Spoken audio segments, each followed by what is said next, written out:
നമുക്ക് ആംസ്റ്റർഡാമിൽ HSM വിസയിലാണ് പോയതെങ്കിൽ ഇന്ത്യൻ ഡ്രൈവിംഗ് ലൈസൻസ് എക്സ്ചേഞ്ച് ചെയ്യാൻ പറ്റും. ഞാൻ ഇത് ചെയ്യേണ്ട ആവശ്യമില്ല. അപ്പൊ ഞാൻ ആദ്യം ആ ലൈസൻസ് എടുത്തു. പിന്നെ ഞാൻ ഏതൊരു ഫ്രണ്ടിന്റെ കൂടെ കുറച്ച് അവിടെ ഇവിടെ ഓടിച്ചു. ഒരു കുഴപ്പമില്ല, ഭയങ്കര അടിപൊളി. ഞാൻ വിചാരിച്ചു ഞാനൊരു സംഭവമാണ് എന്നുള്ള രീതിയിൽ ഞങ്ങൾ പിന്നെ എവിടെ പോകാൻ വേണ്ടി അതൊരു പോളോന്റെ ഒരു ചെറിയ ഗോൾഫ് പോലത്തെ ഒരു വണ്ടിയെ തോന്നുന്നു. ലൈക്ക് അത് ഇതാണ് മറ്റേ നമ്മള് റെന്റിന് എടുത്ത പോലത്തെ കാറാണ്, കാറുണ്ടായിരുന്നില്ല. അപ്പം അതെടുത്തു നമ്മള്. പക്ഷെ അന്ന് ഞാൻ ഓടിച്ചത് ഹൈവേയിലായിരുന്നു. ലൈക്ക് ഹൈവേ കയറി കഴിഞ്ഞാൽ ഒന്നുമില്ല, നേരെ പോയാൽ മതി. അപ്പൊ നമുക്ക് സ്റ്റിയറിംഗും ഗിയർ ഇടാൻ നമുക്ക് പോകാൻ പറ്റും മാത്രമേ ഉള്ളൂ. പക്ഷെ ഇത് ഞാൻ കട്ട് റോഡ് കൂടെ എടുക്കാൻ തുടങ്ങിയപ്പോ അവിടെ പല റോഡിൽ കാറ് കയറാൻ പാടില്ല, ബസ് മാത്രമേ ഓടാൻ പാടുള്ളൂ, ട്രാം വരും. അപ്പൊ നമുക്ക് ഇതിനെ പറ്റി ഒരു ഗന്ധമില്ല. എങ്ങനെ ഞങ്ങൾ പോയാലും ഞങ്ങൾ ഞങ്ങളുടെ അപ്പാർട്ട്മെന്റ് ഫ്രണ്ടിൽ തന്നെ എത്തും. ഞങ്ങൾക്ക് എത്തേണ്ട വേറെ സ്ഥലത്തേക്ക് സൈഡിൽ നോക്കുമ്പോണ്ടാവും. അല്ല നമ്പർ വണ്ണിക്ക് മാപ്പ് നോക്കി വണ്ടി ഓടിക്കാൻ അറിയണ്ടായിരുന്നില്ല. അപ്പൊ മാപ്പ് നോക്കി വരുമ്പോഴേക്കും ആ കട്ടുപോയി. ഇവിടെ സംഭവിക്കുമ്പോൾ നമ്മൾ ലെഫ്റ്റിൽ എടുത്ത് യു എടുക്കും, അവിടെ എടുക്കാൻ പറ്റില്ല, നമ്മൾ ഇനി നേരെ പോകണം. അപ്പൊ അങ്ങനെ കുറെ പ്രശ്നമുണ്ടായി. അതുകൂടെ അവസാനം ഞാൻ ലാസ്റ്റ് എനിക്ക് പരിചയമുള്ള റോഡിലെത്തി. ഞാൻ ഓഫീസിൽ പോകുന്ന റോഡാണ്. അപ്പൊ ഞാൻ പറഞ്ഞു ഒന്നും പേടിക്കണ്ട, രക്ഷപ്പെട്ടു. ഞാൻ നമുക്ക് പരിചയമുള്ള റോഡെത്തി. അപ്പൊ ഞാൻ ആ റോഡിൽ കൂടെ പോകുമ്പോൾ ബസ്സൊക്കെ ലൈറ്റ് ഇട്ട് കാണിക്കുന്നു, ഭയങ്കര ബഹളം. ഞാൻ ഇവരൊക്കെ എന്താ കാണിക്കുന്നതെന്ന് എനിക്ക് മനസ്സിലാവണില്ല. അപ്പൊ അത് കഴിഞ്ഞിട്ട് അവിടെ ഒരു ഹമ്പിൾ ചെയ്യാൻ പോയി ചാടി പോകും. അത് ബസ് പോകേണ്ട റോഡാണ്, അവിടെ കാറ് പോകാൻ പാടില്ല. ക്ലിയറൻസ്. അപ്പൊ അത് ബസ് പോകേണ്ട റോഡാണ്. ഇത്രയും വലിയ ഹമ്പാളിന്റെ അത്ര ഹമ്പല്ല, ഒരു കുണ്ട് പോലെ സ്പീഡ് കുറയ്ക്കാൻ. ഈ പോളോ അതിന്റെ അത് ചാടിയതിനു ശേഷം പോളോ സ്റ്റക്കായി, അപ്പൊ ഒന്നുന്നില്ല, അത് സ്റ്റക്കായി. അപ്പൊ ലിറ്ററലി പിന്നെ ബസ്സൊക്കെ നമ്മള് ലൈറ്റ് അടിച്ച് അവിടുത്തെ ആൾക്കാർ പിന്നെ തെറി വിളിക്കാത്തോണ്ട് ലൈറ്റ് ഇട്ടാണ് അവര് കാര്യം പറയുന്നത്. അറിയുന്നില്ല. അപ്പൊ ഒരു ഹോങ്കയും ഹോങ്ക എല്ലാം കേട്ടു, നമ്മളവിടെ സ്റ്റക്കാണ്. അപ്പൊ ഇവിടെ ഒരു പോയിന്റ് പറഞ്ഞു നമുക്ക് നിർത്തി ഇറങ്ങാം, എന്നിട്ട് നമുക്ക് ആരെങ്കിലും വിളിക്കാമെന്നൊക്കെ പറഞ്ഞു.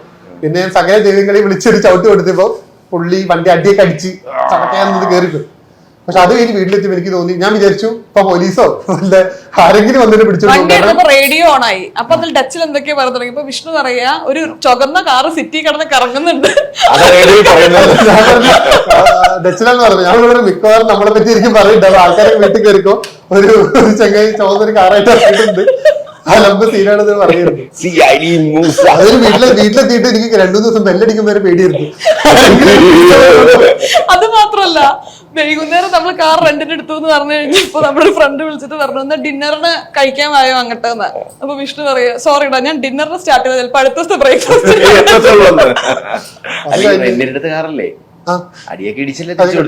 അത് അവര് എന്തോ ഫൈൻ തന്നു.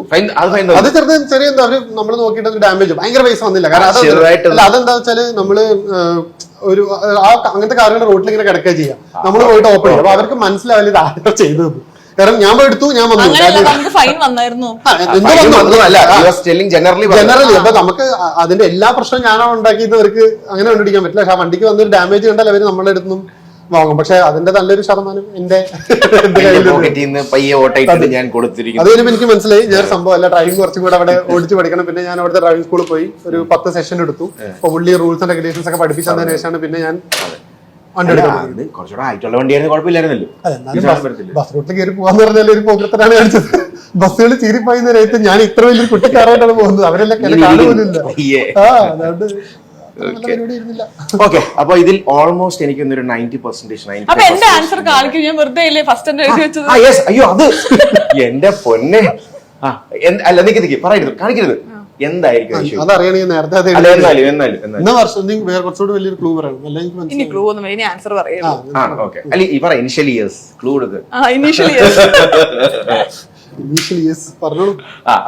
മറ്റേ ഫസ്റ്റ് ഇയറിലെ വിഷ്ണുവിന്റെ ജോബ് ചേഞ്ച്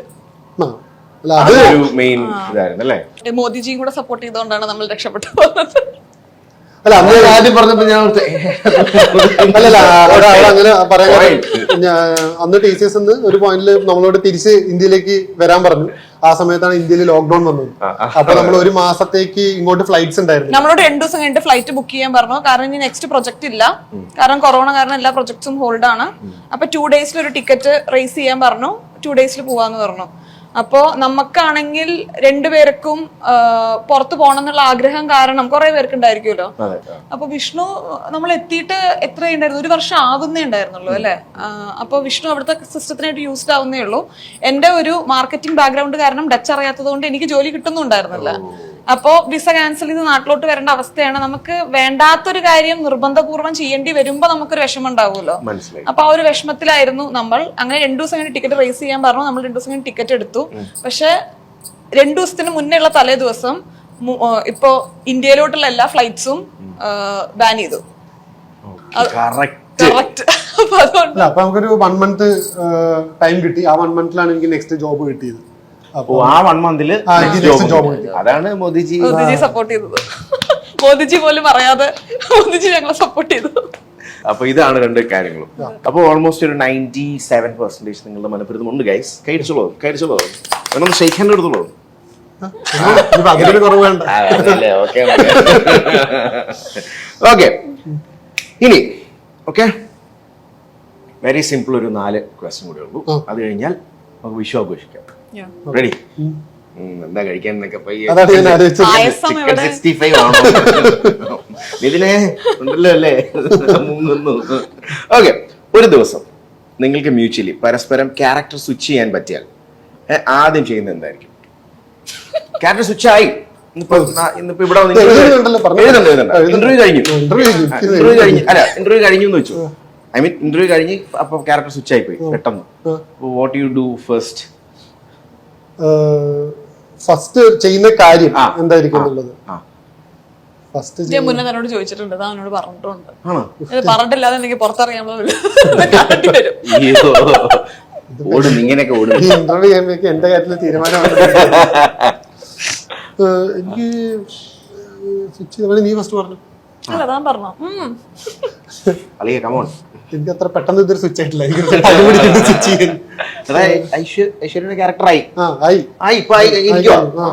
അങ്ങനെ ഉണ്ടെങ്കിൽ ഫസ്റ്റ് എന്തായിരിക്കും? ഓടി യൂട്യൂബിന്റെ മറ്റേ ഇത് മണി നോക്കുവോ അതോ? അങ്ങനെ വിഷമിക്കില്ല.